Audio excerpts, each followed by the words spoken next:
And in this specific workshop, we are going to focus on one of the most essential, yet often neglected parts of the writing process, revision. This module emphasizes the process of writing. Hello and welcome to the UNF Writing Center's process module. No, that's not quite it. Let's try that again. Hello and welcome to the UNF Writing Center's process module. This module emphasizes the process of writing. And in this specific workshop, we are going to focus on one of the most essential, yet often neglected parts of the writing process, revision. You may have noticed that those were two versions of the same introduction. And I'm certain that you noticed that the second version much more effectively conveyed my ideas. What you have just witnessed is the act of revising. After such an impressive example of revision, I'm sure you're eager to revise some of your own work. But first, let us go through what revision is not. And then we'll define revision, followed by a list of some of the ways that you can revise, and then we'll discuss what you should revise. Finally, we'll conclude with how to get started revising. What revision is not? Editing is not revising. This is perhaps one of the most important points that I'll make throughout this workshop.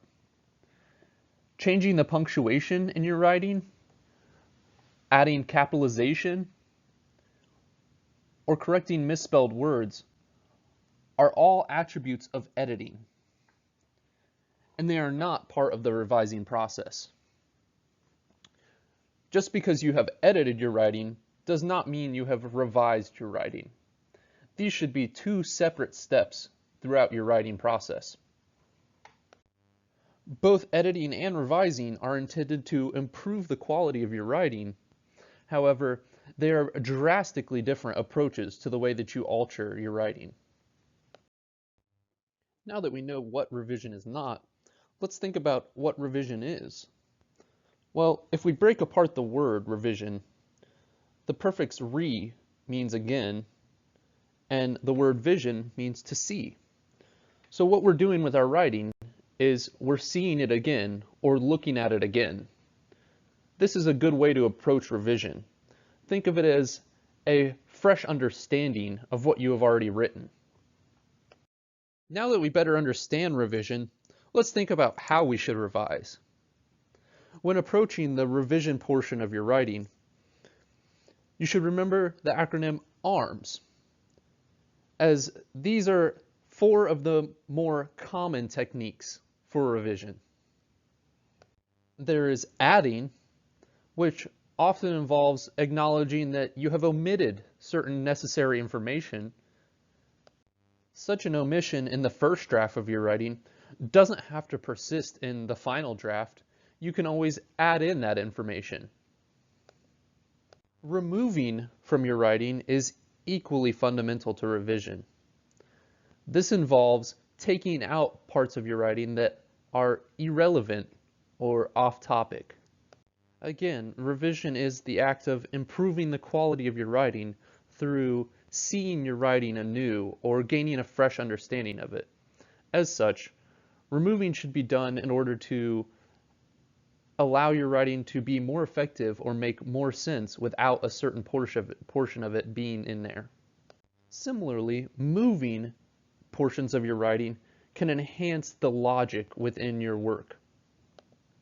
In other words, as you revise your work, you may recognize that certain parts are out of order.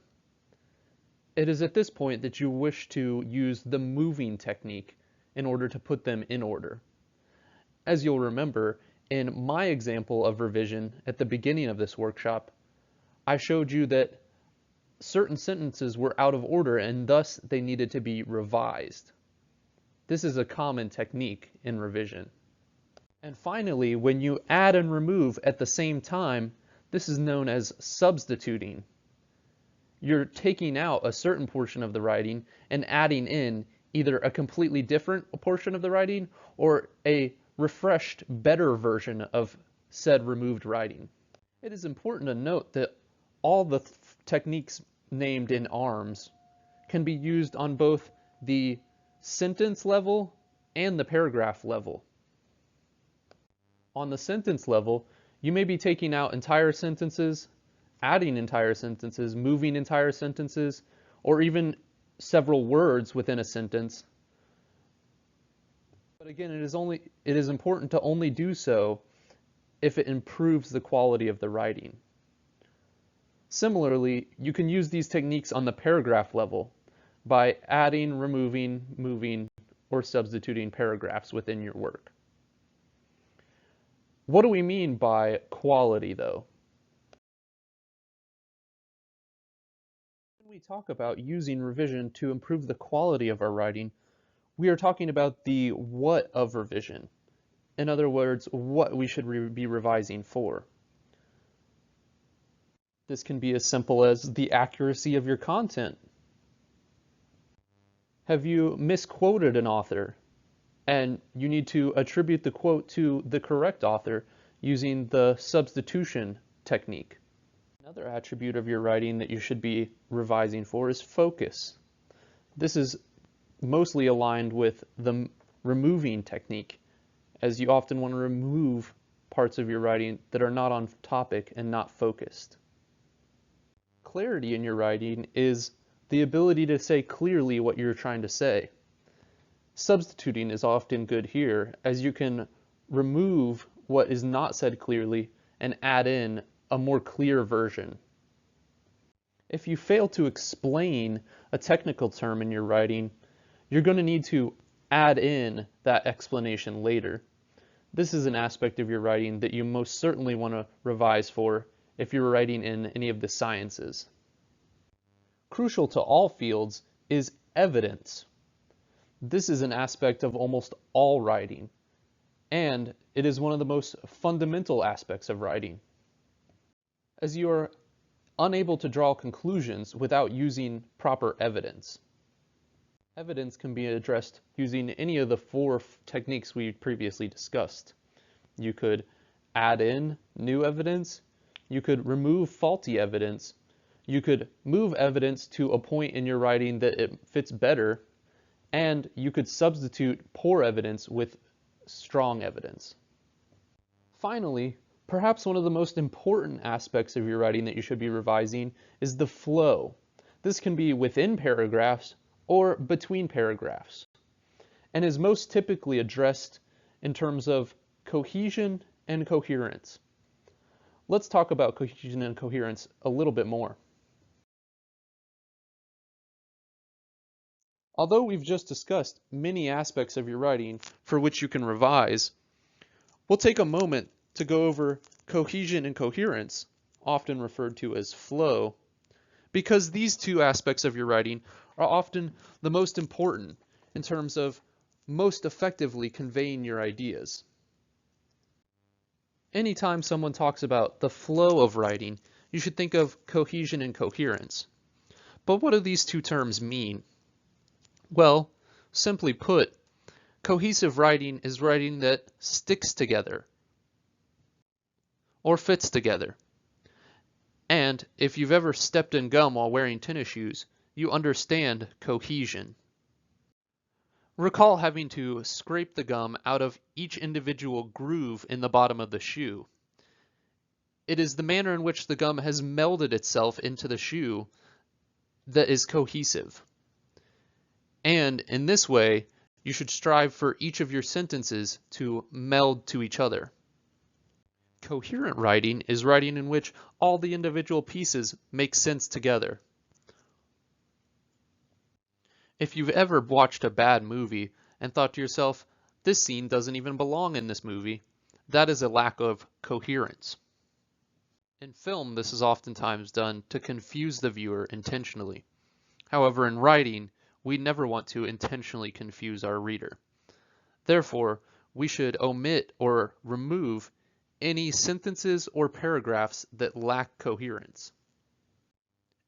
It is often easier to visually represent cohesion and coherence. As you can see in these images, cohesion and coherence are two very different attributes of writing and can oftentimes occur one without the other. In the image on the left, we have a coherent image.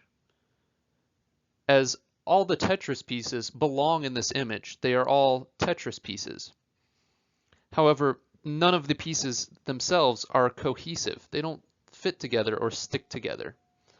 On the right, we have puzzle pieces that all stick together or fit together. However, one of them belongs to a puzzle that is different from the other three. Therefore, the image is not coherent. It doesn't make sense as a whole. Let's look more closely at cohesion now. There's a rather simple approach to achieving cohesion in your writing. It is a two-step process in which you, 1, begin sentences with information familiar to your readers, and 2, end sentences with information that your readers cannot anticipate. This is a prevalent approach to writing and is used throughout all disciplines. It is often referred to as the old before new formula.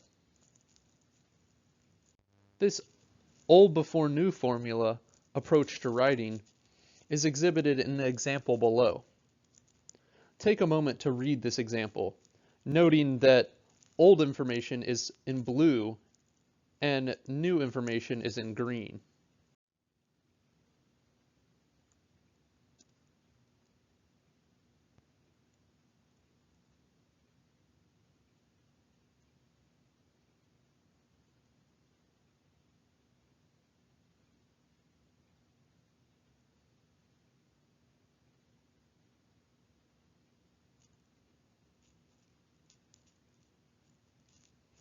As you can see, in the first sentence, we are discussing moral climate, which, if we have properly used an introductory paragraph, our reader is already familiar with.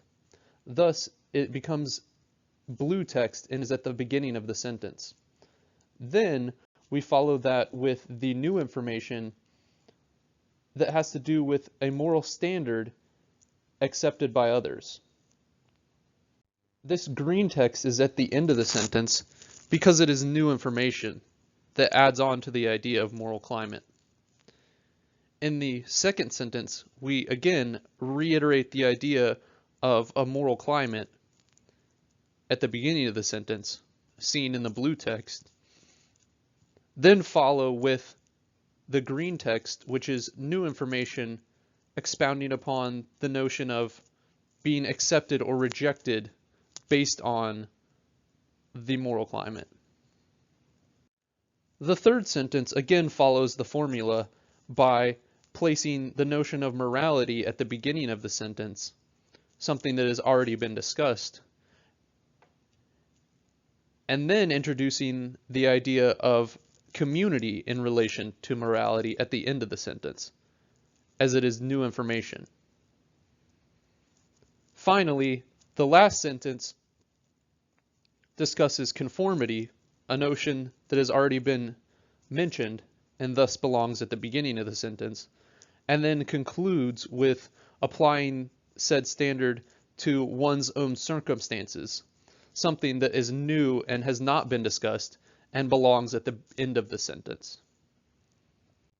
As you can see, this approach to writing effectively leads your reader from one sentence to the next and causes each sentence to stick to its preceding sentence. In this way, the old before new formula is the surest approach to ensuring that you have cohesion in your writing. Achieving coherence in our writing can be done through a similarly simple two-step process. The first step is to identify the topic of a series of sentences. This is usually a paragraph. Then, within this paragraph or group of sentences, be sure to start the majority of these sentences with clear, concrete restatements of that topic. Using the example we used for cohesion, we can see that these sentences also possess coherence, as the bolded text is the beginning of each sentence, and you can see going from moral climate to this climate to morality to amoral climate that they all pertain to the same topic. This is coherence. However, beware of false coherence, which is when each sentence in a group of sentences begins with the same topic, but one or more of those sentences strays off topic. You must ensure that the sentence begins with that topic and then fully discusses that topic without moving on to another topic. That is true coherence. As seen in the example here, each sentence pertains to moral climate, and thus the group of sentences is coherent, or makes sense as a whole. If this were your writing, and you found that one of these sentences did not pertain to moral climate, you wouldn't merely insert the words moral climate at the beginning of the sentence. Rather, you would remove the entire sentence and add a sentence that does pertain to moral climate, using the substitution approach to revising. Likewise, moving is an effective way to achieve coherence, as oftentimes you will have a sentence that doesn't belong in this group of sentences, but does belong somewhere else in your writing. It is by moving that sentence that you can achieve better coherence.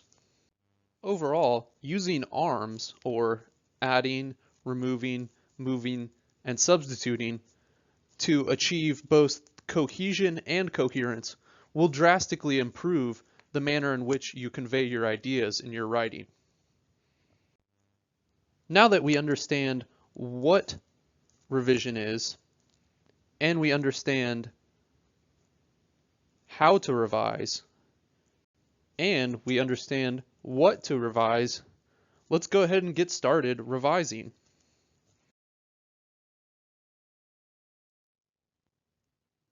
Following are some strategies that will facilitate the revision part of your writing. Perhaps the easiest way to start revising is to not revise at all immediately. Walk away from your work and come back to it later. I recommend finishing a first draft one day and then sleeping on it and beginning revisions the next day. If you begin revising immediately after finishing the first draft, you are often too enveloped in your ideas to fully revise. Remember, revision is the process of seeing again or gaining a fresh understanding of your writing. And you might not be able to do so if you've just finished writing the first draft. If you've just finished writing your first draft, but you don't have time to wait till the next day, in other words, you've waited till the last minute to write, at least take a half hour or hour break and then come back to revise. Just as you should have a plan when you begin writing the first draft, such as an outline, you probably want a plan for revisions. This plan can entail breaking the arms approach to revision into 4 steps. Maybe you want to first look for what needs to be added, then what needs to be removed, what needs to be moved, and then what needs to be substituted. Conversely, you could approach revision by breaking it into steps related to what you're revising for. Perhaps first you want to revise for content, followed by focus, followed by clarity, followed by coherence and cohesion, also referred to as flow.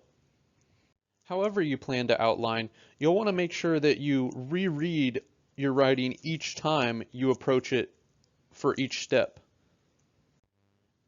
In other words, attempting to revise for focus, content, clarity, cohesion, and coherence all in one read-through is probably biting off too much.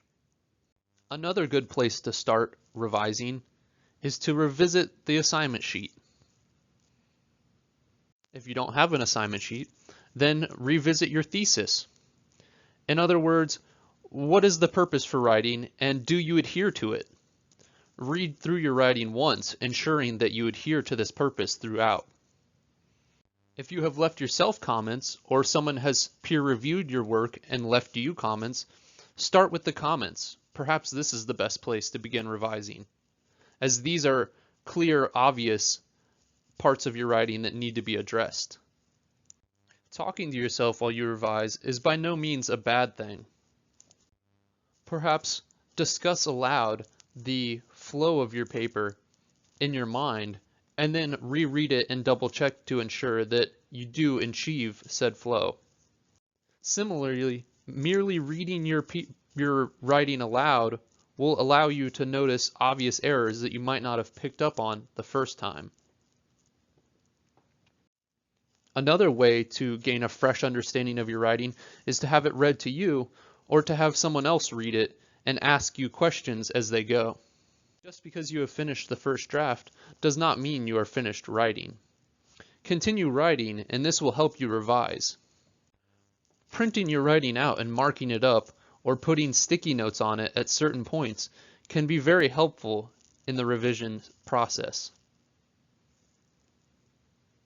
Again, taking breaks is important, as getting too enveloped in your writing can cause you to lose the ability to see it fresh. Likewise, if you find yourself fixating on one point in your writing or one aspect of your writing, let it go. Move on to a different point and come back to that point later.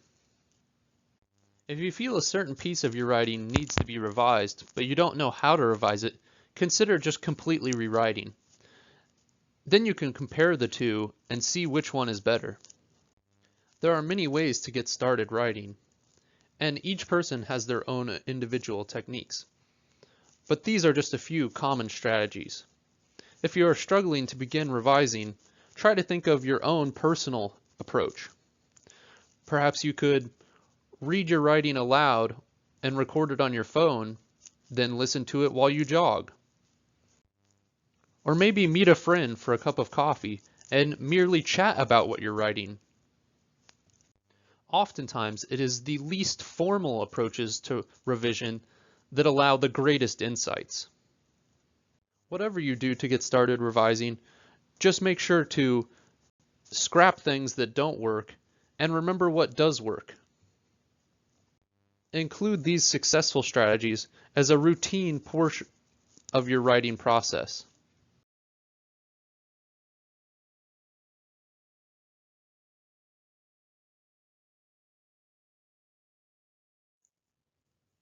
In today's revision workshop, we covered what revision is not, we defined revision, we discussed how to revise, recall the ARMS approach, we discussed what you should revise, then we went into detail as to what is meant by flow, recall cohesion and coherence, and finally we concluded with how to get started revising.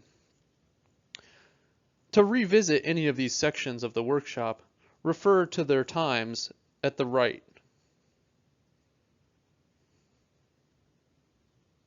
From the UNF Writing Center, thank you for attending and happy revising.